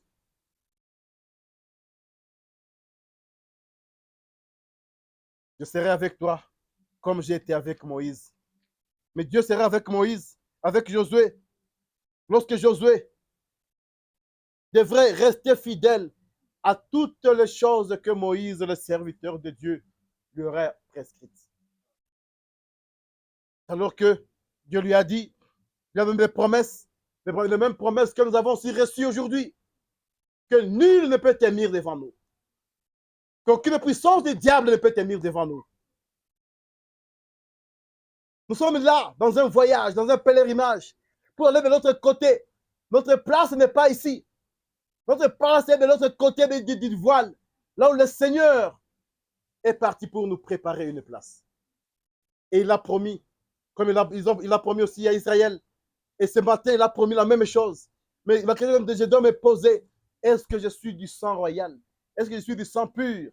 Est-ce que je suis cela qui suit les paroles de Dieu, telles que le Seigneur voulait que Josué le fasse? Est-ce que je suis de ceux qui sont comme Josué ce matin?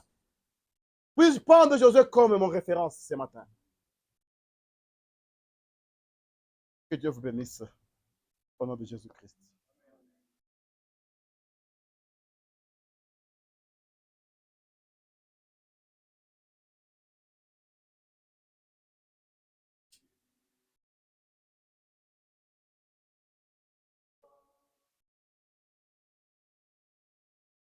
C'est le monde et ma foi, plus près de toi. En le jour où l'épreuve des... Dans le jour où l'épreuve déborde comme un fleuve, ce dont nous avons besoin, c'est que le Seigneur nous garde, qu'il nous garde près de lui, près de la parole. Qu'on ne soit pas des gens qui soient ballottés par n'importe quel vent de doctrine. Dieu notre Père, nous bénissons ton saint nom, Seigneur Jésus. Oh Dieu d'amour, nous venons à toi, Père éternel, toi qui as parlé à nos âmes ce matin, toi qui as parlé à nos cœurs ce matin, toi qui nous donnes, oh Dieu Tout-Puissant, et nous montre, Père éternel, la qualité d'hommes et de femmes que tu veux que nous soyons, Seigneur. Père, tu as envoyé ta parole, Seigneur Jésus. Tu as envoyé le message du temps de la fin. Dans ce temps où, oh Dieu, il y a l'épreuve qui déborde comme un fleuve. Il y a le diable, Père Saint, qui combat, Père éternel, ton esprit, qui combat ta parole, oh Dieu. Il a dit, Seigneur, dans ces temps, si le temps n'était pas raccourci, même les élus seraient perdus. Mais gloire soit rendue en ton nom, Père éternel, car aucun élu ne sera perdu, car toi, éternel notre Dieu, tu as versé ton sang sur la croix. Tu es mort, Seigneur, pour moi. Tu es mort pour mon frère. Tu es mort pour ma soeur, oh Dieu. Et tu nous as donné, Seigneur Jésus, le pouvoir contre chaque esprit impur, oh Dieu Tout-Puissant, contre chaque démon, contre chaque le serpent, les scorpions, Père éternel. Et tu as dit, Père, que rien ne pourrait nous nuire. Pas seulement dans mon corps, même dans notre âme, Seigneur. Le diable ne peut pas nuire notre âme. C'est pourquoi nous venons ce matin, oh Dieu, après avoir écouté ta parole, Seigneur, nous t'invitons, ô Père éternel, à nous donner, Seigneur Jésus, à mettre, Père éternel, ta parole à la place qu'elle mérite. Et mettre ta parole, ô Dieu Tout-Puissant, à la place, ô Dieu, qui est sienne, Père éternel. Car sans ta parole, Seigneur Jésus, qu'est-ce que sommes-nous, ô Dieu? Sans ta parole, ô Dieu Tout-Puissant, qu'est-ce que nous pouvons avoir de bon à nous, ô Dieu Tout-Puissant? Père Saint, nous te bénissons, ô Seigneur Jésus, de nous avoir parlé ce matin, Père. Laisse que cette parole, ô Dieu, nous puissions encore la méditer nuit et jour, Père éternel. Et que nous puissions, Seigneur Jésus, donner la première place, Seigneur, afin que, ô Père éternel, nos vies puissent être pleines. Nos vies, Père éternel, puissent s'accorder à ta puissance, Seigneur Jésus, à ta parole, Père éternel, et à ta volonté. Éternel, notre Dieu, nous bénissons ton Saint-Nom. Bénis chaque âme, ô Dieu. Bénis, Seigneur Jésus, chaque serviteur, tes serviteurs, Père éternel, partout dans le monde, ô Dieu, où Père Saint, ils sont en train de nourrir ton peuple, Père éternel. Laisse qu'ils le fassent, ô Dieu Tout-Puissant, tel que toi tu le veux, Seigneur. Père, nous bénissons ton Saint-Nom. Bénis-nous, Seigneur, lorsque nous voulons nous séparer. De ce que ta paix, Seigneur, nous accompagne. De ce que ton Esprit, Seigneur Jésus, soit dans tes partages. Ô Dieu Tout-Puissant, aide-nous, Père éternel, à méditer ta parole nuit et jour et à y rester fidèle chaque jour de notre vie. Nous te bénissons, Seigneur, et nous glorifions ton Saint-Nom. Et nous le demandons dans ce Saint-Nom-là de Jésus. Alors à qui pourrais-je le comparer? Le prince de vie, Jésus est sans pareil. Personne, rien ne peut nous séparer de lui. Jésus-Christ est sans pareil. Jésus-Christ est sans pareil. Alors à qui pourrais-je le comparer? Le prince de vie, Jésus est sans pareil. Personne, rien ne peut nous séparer de lui. Jésus-Christ est sans pareil. Jésus-Christ est sans pareil.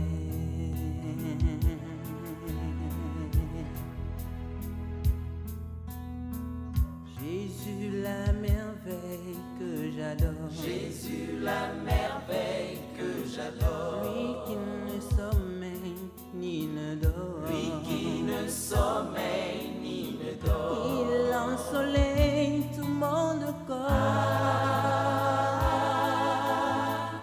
Et me réveille quand je m'endors.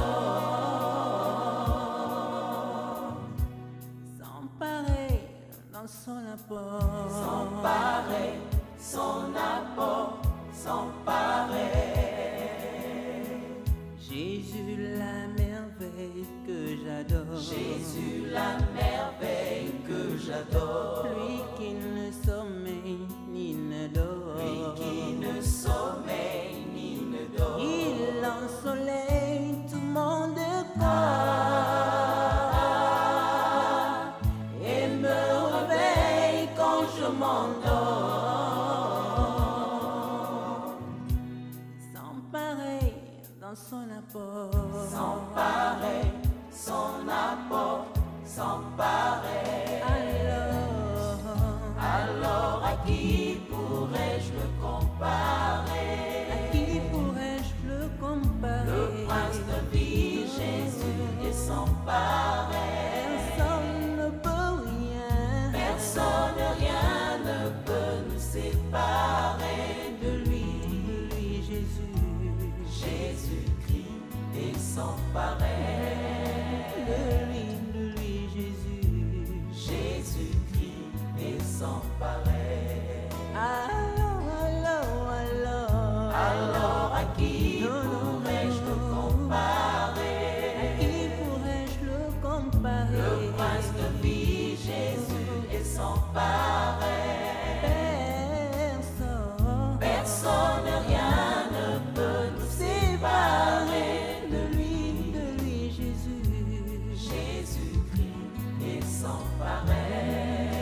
Jésus-Christ est sans pareil. Jésus-Christ est sans pareil.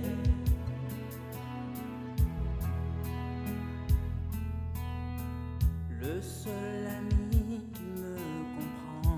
Le seul ami qui me comprend. Surtout quand l'ennemi me surprend. Surtout quand l'ennemi me surprend. Le seul qui peut me dire je t'aime. Quand près de moi on crie blasphème. Sa parole me rend ferme.